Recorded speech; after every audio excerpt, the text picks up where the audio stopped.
Good evening friends. Let's tax के YouTube channel में आपका स्वागत है। फ्रेंड्स, सैलरीड एम्प्लॉय को इनकम टैक्स डिपार्टमेंट धड़ाधड़ नोटिसेज इशू कर रहा है। आखिर ऐसा क्यों हो रहा है, जानेंगे आज के इस वीडियो में। साथ ही ये भी जानेंगे कि अगर आपको भी नोटिस इशू हुआ है तो कैसे इसका प्रॉपर रिप्लाई देना है ताकि आगे जाकर कोई प्रॉब्लम ना हो।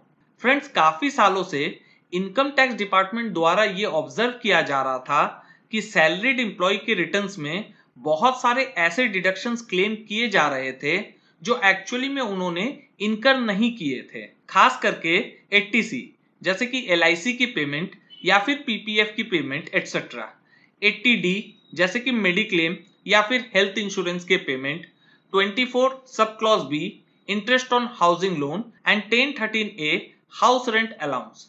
अब गवर्नमेंट ने इन सब चीजों पर सख्ती दिखाई है और आर्टिफिशियल इंटेलिजेंस का इस्तेमाल किया गया है किसी भी तरह के डेटा मिसमैच के लिए। तो अगर आपके फॉर्म 16 में भी कोई डिडक्शन मिसिंग है जैसे कि 80C या फिर 80D या फिर कोई और एग्जम्पशन, और आपने रिटर्न फाइल करते वक्त फॉर्म 16 के मिसिंग डिडक्शंस या फिर एग्जम्पशंस को अपनी इनकम टैक्स रिटर्न में क्लेम किया है, तो हो सकता है आपको भी नोटिस इशू किया जाए अंडर सेक्शन 133 सबसेक्शन 6 में।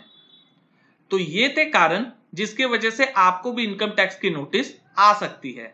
आइए देखते हैं क्या क्या मांगा जाता है नोटिस के जरिए। सबसे पहले पॉइंट में डॉक्यूमेंट्री प्रूफ मांगा जा रहा है एग्जम्पशन का जो आपने क्लेम किया है 1013A में हाउस रेंट अलाउंस के लिए।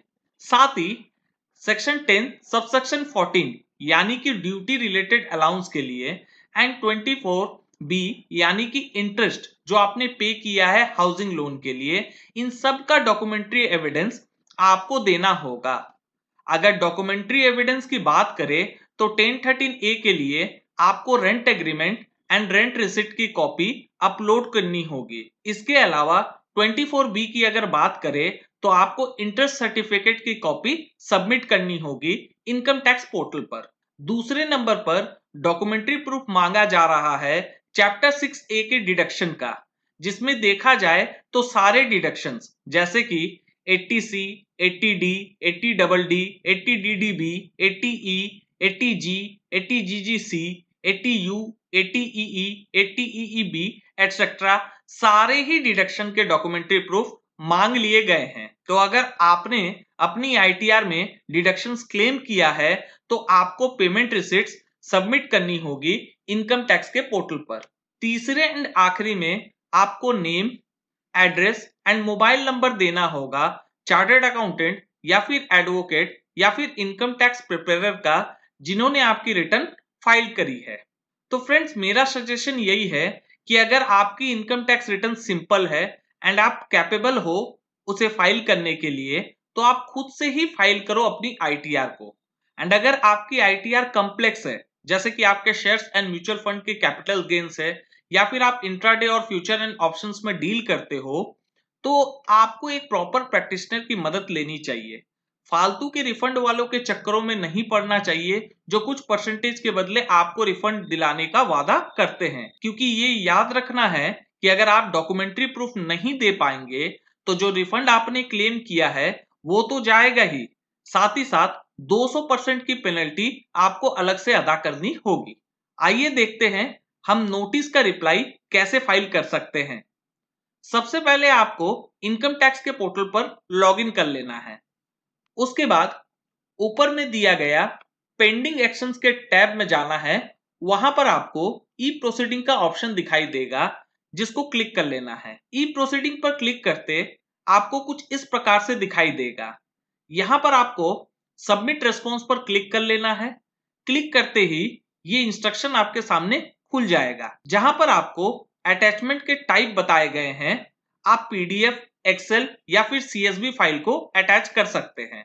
साथ ही बताए गए हैं कि जो अटैच करने वाली फाइल के नाम में कोई भी स्पेस या फिर स्पेशल कैरेक्टर नहीं होंगे सिवाय हाइफन और अंडरस्कोर के।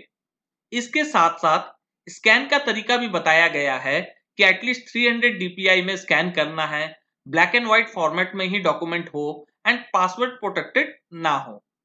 यहां पर आपको सिंपली कंटिन्यू पर क्लिक कर देना है। कंटिन्यू पर क्लिक करते ही आपके पास ये पेज ओपन हो जाएगा। इस पेज में आप देख पा रहे होंगे आपसे रिस्पॉन्स मांगा गया है कि आप पार्शियल रिस्पॉन्स दे रहे हैं या फिर फुल रिस्पॉन्स दे रहे हैं। रिस्पॉन्स टाइप को क्लिक करने के बाद आपको रिप्लाई भी लिखना है एंड साथ ही डॉक्यूमेंट की कैटेगरी को चूज करना है कि आप कौन से डॉक्यूमेंट अटैच कर रहे हो। इसके बाद ऐड डॉक्यूमेंट पर क्लिक कर देना है और अटैचमेंट पर क्लिक करके अपने फाइल को अटैच कर देना है और फिर कंटिन्यू पर क्लिक कर देना है। इन सारे प्रोसेस के बाद आपके केस को वेरीफाई किया जाएगा कि आपके द्वारा दिए गए डॉक्यूमेंट से वो सेटिस्फाई है या नहीं। और अगर आपने कुछ गलत डॉक्यूमेंट्स दे दिया है या फिर कोई फेक डिडक्शंस क्लेम किया है तो हो सकता है आपके आईटीआर की स्क्रूटनी भी की जाए। तो रिप्लाई को बहुत ध्यान से फाइल करना है, क्योंकि अगर आपने रिप्लाई गलत फाइल की है तो आपको परेशानी उठानी पड़ सकती है। आशा करते हैं ये जानकारी आपको पसंद आई होगी। Thank you.